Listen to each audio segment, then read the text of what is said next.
So I will be showing off the red-green refactor process. So to start with, let me clear my terminal. We have this test where if there's an initial deposit is negative, then it should be rejected. So here we pass in this first argument as initial deposit. We'll see if it's negative, and it should raise a value error if it's negative. So the minimum amount. So to go on, we'll check if it's red first. Since I already wrote the test, it is red.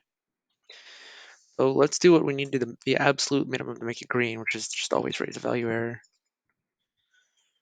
If initial deposit should be positive, should be non-negative at least.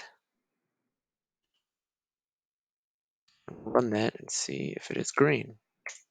It is, no failures. So that is the minimum. So now we want to refactor because that's not actually what we wanted to do. We wanted to check. So we will check if the initial deposit is less than 0. Should not pass. It does, and good. And then for the second test, should be very similar. We're going to see if there's a negative period.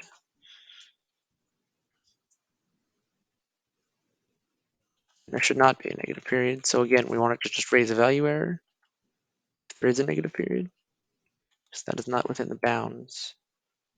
Here, the period is the third argument, negative 2.5 years.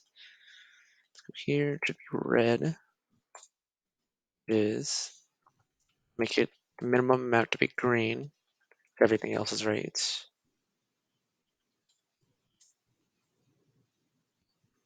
Period should be non-negative rather than the initial deposits.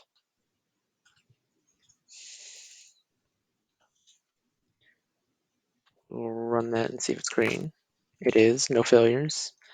Now we want to refactor to make sure it does what we actually want it to in the way we want it to. So if the period is less than 0, that should raise the error, and then that should still be green.